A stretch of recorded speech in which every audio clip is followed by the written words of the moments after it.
Hello friends, welcome to Defence Matrix. तो जैसा कि हम जानते हैं, अमेरिका जो है वो अफ़गानिस्तान से जा रहा है और 90% अमेरिकन फोर्सेस जो हैं वो अफ़गानिस्तान छोड़ चुकी हैं। तो अमेरिका के अफ़गानिस्तान छोड़ने के बाद बाकी कंट्रीज़ जो हैं वो यहाँ पर इन्वॉल्व होना चाहती हैं और अपना जो इन्फ्लुएंस है वो बढ़ाना चाहती हैं। तो कुछ दिन पहले ये न्यूज़ निकल कर सामने आई थी कि टर्की द्वारा काबुल इंटरनेशनल एयरपोर्ट का कंट्रोल लिया जाएगा। तो टर्की के अफ़गानिस्तान में इन्वॉल्व होने के बाद इसके अच्छे खासे चांसेस हैं कि वो पाकिस्तान में अपना इन्वॉल्वमेंट बढ़ा दें। वहीं पर अगर हम पाकिस्तान की बात करें तो पाकिस्तान के जो रिलेशन है सऊदी अरेबिया से और यूएई से वो थोड़े ख़राब हुए हैं, जिसका फ़ायदा टर्की के द्वारा उठाया जा रहा है और पाकिस्तान को अपनी साइड पर लेने की कोशिश करी जा रही है। तो टर्की का बिहेवियर पास्ट कुछ सालों में चेंज हुआ है। वो मुस्लिम वर्ल्ड के लीडर के तौर पर निकल कर सामने आना चाहते हैं, जिसके लिए वो दुनिया के जो बड़े मैटर्स हैं उसमें इन्वॉल्व होते हैं, जहां उनकी ज़रूरत नहीं है वहां पर भी, और अपने इन्फ्लुएंस को बढ़ाने की कोशिश कर रहे हैं, जिसके लिए उन्हें चाहिए सपोर्ट जो प्रोवाइड कराया जा रहा है पाकिस्तान और अज़रबैजान जैसी कंट्रियों के द्वारा। तो इस्लामिक ब्रदरहुड के नाम पर वो अपने आप को इस्लामिक वर्ल्ड के लीडर के तौर पर सामने लाना चाहते हैं, जिसके अंतर्गत उन्होंने मदद प्रोवाइड कराई थी अज़रबैजान को आर्मीनिया और अज़रबैजान की लड़ाई में। साथ में पाकिस्तान के सपोर्ट में वो इंडिया के खिलाफ ओपनली बोल चुके हैं कश्मीर के मुद्दे पर। बाकी उन्होंने अपने रोग बिहेवियर को नेटो में भी शो किया है, जहां पर उन्होंने S-400 को प्रिक्योर किया, जिसकी वजह से उनको F-35 के प्रोग्राम से बाहर निकाला गया। तो टर्की जिस तरह का थ्रेट बन सकता है फ्यूचर में, इसको अभी समझना बहुत ज़रूरी है। तो टर्की के एम्बिशन है एक स्ट्रॉन्ग मिलिट्री पावर बनने के, जो कि सेल्फ रिलायंट हो। तो इसको लेकर इनके खुद के काफ़ी प्रोजेक्ट्स चल रहे हैं, जिसमें ये tanks, attack helicopters, fighter aircrafts, electronics, avionics, missiles, drones वगैरह बना रहे हैं। तो खासकर इनके जो अटैक ड्रोन्स हैं वो काफ़ी ज़्यादा सक्सेसफुल रहे हैं, जैसा कि हमने आर्मीनिया और अज़रबैजान की लड़ाई में देखा। साथ में इन्होंने लाइसेंस प्रोडक्शन किया F-16 का, जिसके अपग्रेड पैकेजेस भी ये खुद ही अपनी कंट्री में बनाकर निकाल रहे हैं। इसमें AES से रडार, टारगेटिंग पॉड्स और even air to air missiles included हैं। बाकी इनकी जो फाइनेंशियल कंडीशन है वो भी काफ़ी डिसेंट है। बाकी इनके जो वेपन्स हैं वो चाइनीज़ वेपन्स के कंपैरिजन में ज़्यादा रिलायबल हैं, क्योंकि उनका जो बेस है वो वेस्टर्न वेपन्स है। तो अगर टर्की और पाकिस्तान काफ़ी ज़्यादा क्लोज आते हैं, यानी कि टर्की अगर डायरेक्टली पाकिस्तान में इन्वॉल्व होता है क्योंकि वो अफ़गानिस्तान तक आ चुके हैं, तो ये एक सीरियस थ्रेट होगा इंडिया के लिए और इंडिया को इस चीज़ पर नज़र रखनी चाहिए। बाकी बात करें टर्की को पाकिस्तान से क्या फ़ायदा मिल सकता है, तो पाकिस्तान के जो न्यूक्लियर प्रोग्राम्स हैं और मिसाइल प्रोग्राम्स हैं, साथ में जो वो चाइनीज़ वेपन्स यूज़ करते हैं, उनकी टेक्नोलॉजी जो है वो टर्की पाकिस्तान से ले सकता है। तो इंडिया को यहाँ पर काउंटर बैलेंस करना पड़ेगा।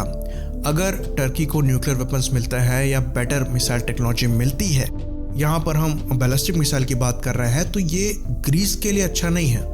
ऑल्दो टर्की को काउंटर करने के लिए ग्रीस द्वारा अपने आर्म फोर्सेस में अपग्रेड्स किए जा रहे हैं, जिसके अंतर्गत उनकी जो एयरफोर्स है वो रफाल को रिसीव कर रही हैं, अपने F-16 को ब्लॉक 72 लेवल पर अपग्रेड कर रही हैं। साथ में उनके द्वारा फ्यूचर में F-35 भी लिए जाने हैं। तो डेफिनेटली जो तैयारी है वो ग्रीस के द्वारा अच्छी खासी करी जा रही है, पर जो उनकी इकोनॉमी है वो टर्की के कंपैरिजन में काफ़ी ज़्यादा कम है। तो टर्की के साथ वॉर वगैरह को सस्टेन करना ग्रीस के लिए परेशानी होगी। तो यहाँ पर इंडिया क्या कर सकता है कि पहली बात तो वो ग्रीस की इकोनॉमी को सपोर्ट कर सकते हैं, जो बिजनेस रिलेशनशिप वगैरह है उनको बढ़ा सकते हैं।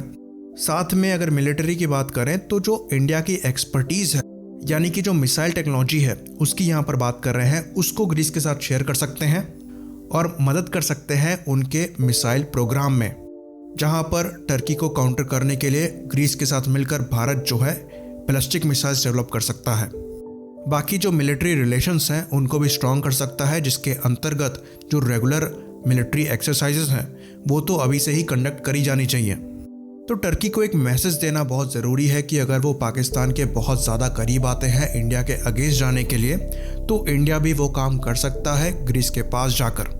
बाकी अगर टर्की द्वारा वेपन्स प्रोवाइड कराए जाते हैं पाकिस्तान को, तो भारत को भी ग्रीस को सपोर्ट करना चाहिए उनके वेपन डेवलपमेंट प्रोग्राम्स में।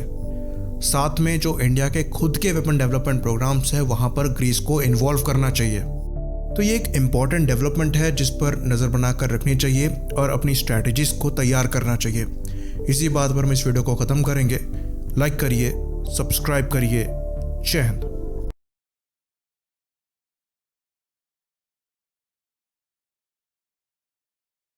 तो इन तीनों का एक छोटा सा ग्रुप बनने के बाद ये तीनों अपने अपने दुश्मनों को वार्निंग देते चले आ रहे हैं और इनका जो कॉन्फिडेंस है वो अज़रबैजान की आर्मीनिया पर जीत के बाद कुछ ज़्यादा ही बढ़ गया है।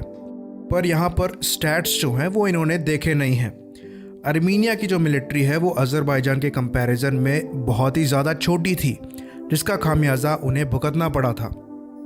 पर ग्रीस और इंडिया के केस में ऐसा बिल्कुल भी नहीं है। तो जब से टर्की पाकिस्तान के बहुत क्लोज गया है तब से ग्रीस और भारत के जो रिलेशन है वो काफ़ी अच्छे होते चले आ रहे हैं।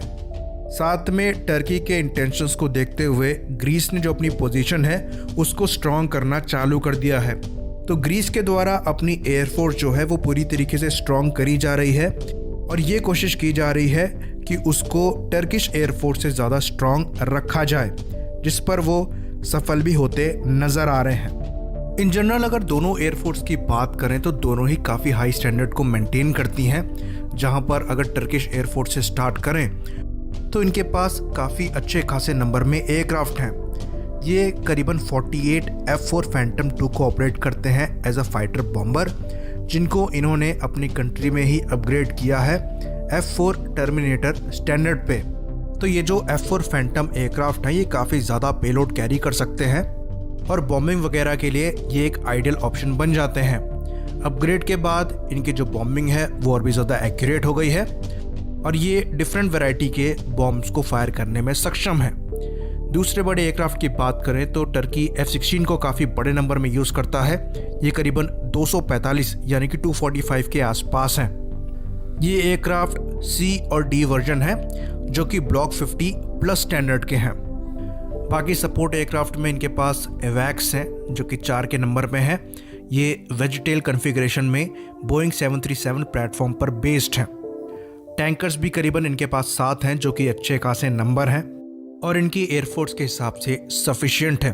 बाकी ट्रांसपोर्ट वगैरह के लिए भी ये काफ़ी सही प्लेटफॉर्म ऑपरेट करते हैं, जिसमें हरक्यूलिस और CN-235 जैसे एयरक्राफ्ट शामिल हैं।